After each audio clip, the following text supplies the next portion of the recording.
Michael Avenatti, the former lawyer for Stormy Daniels, has been arrested. Now, the Manhattan federal court has charged him with conspiracy, extortion, and transmitting interstate communications with intent to extort. So who was he attempting to extort? Apparently Nike. So charges include trying to extort up to $25 million from Nike by threatening to publicize claims that company employees authorized payments to the families of top high school basketball players. So he put out this tweet, and after I read you the tweet, I'll explain why it's relevant. It said, tomorrow at 11 a.m. Eastern time, we will be holding a press conference to disclose a major high school college basketball scandal perpetrated by Nike that we have uncovered. This criminal conduct reaches the highest levels of Nike and involves some of the biggest names in college basketball. Now that's what he said publicly, but behind the scenes, what he had allegedly said to Nike is what led to the charges against him. According to a criminal complaint, Avenatti offered to refrain from the press conference only if Nike made a payment of $1.5 million to a client of Avenatti's in possession of information damaging to Nike, and agreed to retain Avenatti and the co-conspirator, who by the way in this case is another attorney by the name of Mark Garagos, to conduct an internal investigation for which Avenatti and the co-conspirator demanded to be paid at a minimum between $15 million and $25 million. Yeah, I actually think that that's the less persuasive case against Avenatti, and I'd be pretty surprised if they got him on that eventually. So you can arrest him, that doesn't mean you're gonna convict him. So I actually think there are two cases that are worse against Avenatti that we also found out about recently. So first, let me tell you why I think this is gonna be hard to prove. He's saying, look, and they've got him, apparently they have evidence on him saying, I'm gonna put a $10 billion hole in your market cap if you don't go along with what we're asking for. That means that he's saying your stock valuation is going to drop when people hear the news of what you've been doing. That could be extortion or that could be negotiation. Avenatti is doing this on behalf of a client and he wants his client to get as much as possible. And he's saying, look, if you make a deal with me beforehand, nobody finds out and you don't lose stock price, valuation, etc. If you don't, the news is gonna come out and your stock price is gonna drop. My guess is that a lot of lawyers have intimated similar things. And to prove that he had intent that it was extortion rather than negotiation, I think that's gonna be really hard to do.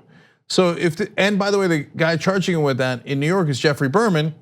That's the lawyer that Trump wanted to handle the case against him, because previously, he was a Trump loyalist. Now, since he's been in the Southern District, to be fair to Berman, he has brought forward a bunch of charges that are related to Donald Trump. So it seems like he's doing a fair job so far, according to a lot of people there. You can make up your own mind based on all the available evidence, but I'm giving you context there. But Avenatti is in further trouble, and I think worse trouble, on two other cases. One is a federal case out of Los Angeles, and there, he apparently took a settlement that was, and this is alleged, the settlement that was directed towards his client and uses for his own business interest.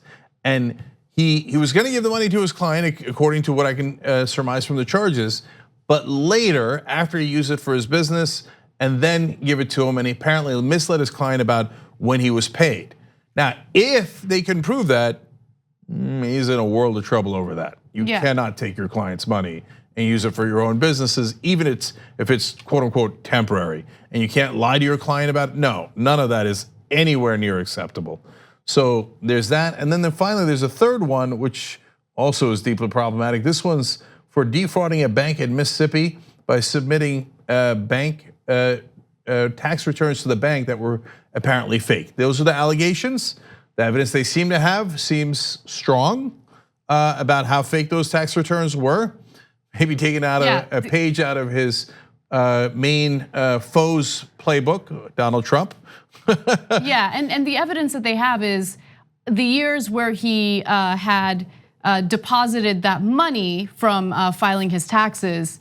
Turns out he didn't file taxes those years, and those are the allegations against him, right? So These allegations, I think they're all serious. I think the extortion charges, if they're proven to be true, are serious. I think the mishandling of the money related to his client is extremely serious. To give you some more details on that, Avenatti, according to the accusations, misappropriated his client's settlement money and used it to pay expenses for his own coffee business, Global Baristas US LLC, which operated Tully's coffee stores in California and Washington State, as well as for his own expenses. These are the accusations against him, and of course, he has to go through the process of trial, and they need to investigate this and figure out whether or not they have enough evidence to convict him.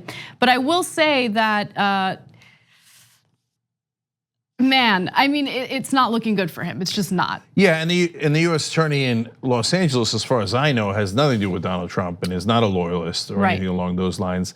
And on top of all that, remember Stormy Daniels fired him a couple of weeks ago, and she put out a statement today saying, knowing what I know about Michael, I'm saddened but not shocked regarding this arrest. She also says, I made the decision weeks ago to terminate Michael's services after discovering that he had dealt with me extremely dishonestly, and I will have my own announcement coming soon. Avenatti's days in the spotlight appear to be over.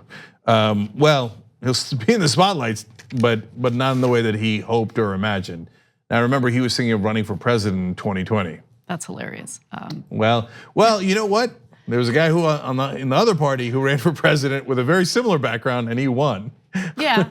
Right, but he's not Teflon Don, and nothing sticks to Donald Trump. But this looks like it's going to stick to Michael Avenatti. So look, give him his day in court. These are just allegations from now, but right now it doesn't look pretty. Thanks for watching this free clip of the Young Turks. Don't forget to become a TYT member today. For more exclusive content, join now at tyt.com/join.